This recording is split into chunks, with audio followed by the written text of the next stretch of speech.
diving right in here and taking a look at the Magic Candy right off the bat. For one, it's going to be on a 10-second cooldown, and for two, the description is mega short. It says, as the Royal Bodyguard, Wildberry Cookie provides an HP shield for the entire team upon utilizing his skill. Additionally, Wildberry Cookie will gather up his power for a stronger final blow. It says the HP shield blocks damage equal to 52% of maximum 5.2% of max HP for 5 seconds. Yikes, bro, that is mega low. And the final blow extra damage is at 175%. Now, as for the extra levels at level 10, level 20, and level 30, it looks like you're only going to be increasing your allies' crit resist by 10%, 15%, and 20% for 10 seconds. Ooh.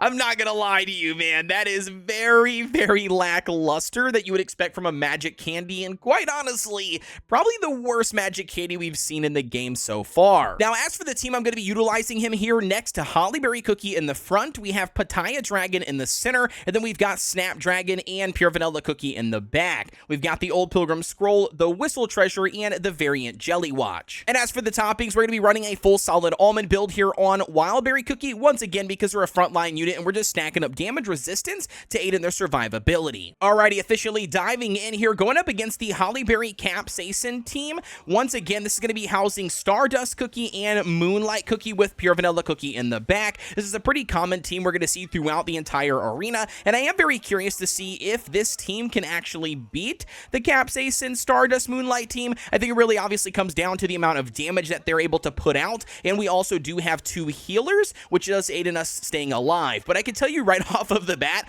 just from the sheer amount or lack of the amount when it comes to the Magic Candy's description and what the buffs it actually provides, I don't think we're going to be surviving this strictly due to Wildberry Cookie as much as we are if we placed anybody here as another tank alongside this, because typically we would be running Capsaicin here instead of Wildberry Cookie, and once again, I don't think it really matters. Like I said, I don't think this has anything to do with Wildberry Cookie and the Magic Candy. This just strictly has to be because of the entire composition, us having 2 healers versus their 1 healer, etc. But either way, we did get the win. Already diving into another match again. This time it's going up against another standard comp, pretty much the exact same comp I'm running here, except they have Capsaicin and Pitaya Dragon with Moonlight Cookie this time instead of a double heal. So they will have a little bit more damage coming in just because they do have Moonlight alongside the 3 tanks. So I am curious to see how this definitely plays out, but the ultimate thing is going to come down to how much damage they can put out going up against a double healing team and how much we can heal according to the damage that they put out. It doesn't really boil down to Wildberry Cookie, I can tell you that right now, especially because even at a plus 10 on his Magic Candy, we're only getting additional 10% for the crit resist. He's literally getting 0 additional bonuses, and the HP shield that he provides is very minimal compared to what you would like to see on something like a Magic Candy, especially for how costly they are. But either way, we did get the second win here against Billy Is Cool. Once again, shout out to you, Billy, on my friends list. No hate whatsoever. I'm literally picking people that, go down the list here that obviously meet the requirements. But either way, you can see, obviously, it's a top 3 performance for damage, but it does make sense because Pure Vanilla Cookie and also Snapdragon don't do any damage. So by default, they're going to be leading here, and also Wildberry Cookie will obviously do more damage than Hollyberry in most situations. Already diving into a third match here. Now, I do want to try my hand at going up against this defensive team, which is really designed as a anti-attack speed team. They're going to be utilizing a weird mixed combination. They've got Pinecone Cookie, Wildberry Cookie, they've got Maddie Cookie, Moonlight Cookie, and then Snapdragon. So I'm very curious to see how this plays out. Again, their team is really designed for, an anti-attack speed team, and because we're not an anti-attack speed team, we might get lucky and actually pull out this win, or maybe we don't do enough damage utilizing these 3 tanks because we do have a double heal. So let's just see exactly what happens here. It does look like we might actually get the win.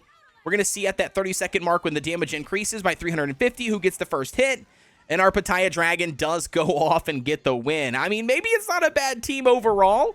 I mean, it's definitely not a bad team. but I still don't believe that it has to do with the magic candy. I don't know, man. You guys let me know what your thoughts are down below in the comment section. Once again, I mean, naturally, he's going to be leading here when it comes to damage. Obviously, Pataya Dragon is leagues ahead of him as far as the damage that he outputs, just strictly being a charge cookie and also a dragon rarity. But overall, not a bad cookie. I just don't think that the magic candy is really doing what we think it's doing to aid him. Alrighty, so you've seen the magic candy at plus 10, and obviously it doesn't provide a whole lot of benefit in my personal opinion. Now, one thing that's very interesting though is that what happens if you level it up to plus 30? Well, in this screenshot behind me, you can see that Indie Runner has actually done this. He did it via his live stream this morning. He maxed it out at plus level 30, and with it, we can see exactly what buffs it provides or how it increases at its max level, and unfortunately, it's still very underwhelming. Look at this. It still lasts for only 5 seconds. That's going to be the duration of the HP shield that he gets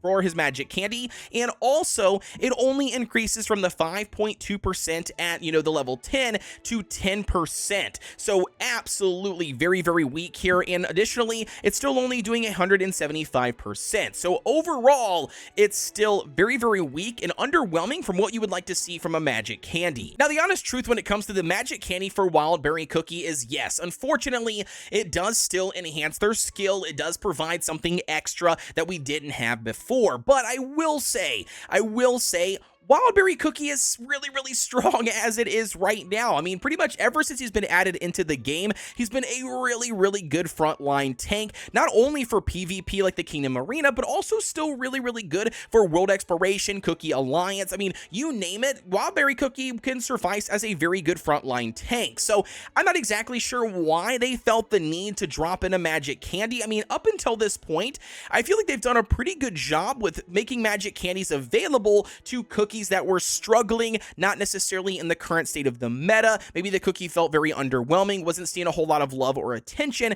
and Wildberry Cookie, in my opinion, kind of breaks that cycle, and the developers are kind of just like slinging out magic candies for whoever they feel like in that moment for whatever reason. Maybe it's a monetization thing, maybe they just want to try to get more people to spend more money buying packs to level it up because of the FOMO. I don't know exactly what the reasoning behind it is, but do I recommend players actually jumping into the game, crafting the magic candy and then leveling it up and then constantly, you know, taxing out your magic laboratory to build it? No, I really don't. I don't think this really changes anything. The magic candy isn't necessary to be in the current meta for PvE or even PvP like the Kingdom Arena or even Super Mayhem. We don't even, the magic candy wouldn't even really make a difference in Super Mayhem because it just, again, it doesn't really offer a whole lot of value. So unless we're not seeing the full picture here, maybe there's a bug to the, you know, stats on the magic candy. Maybe devs do see this video and see Hyrule's video and other content creators and, you know, the community in general upset about the magic candy and they make adjustments. But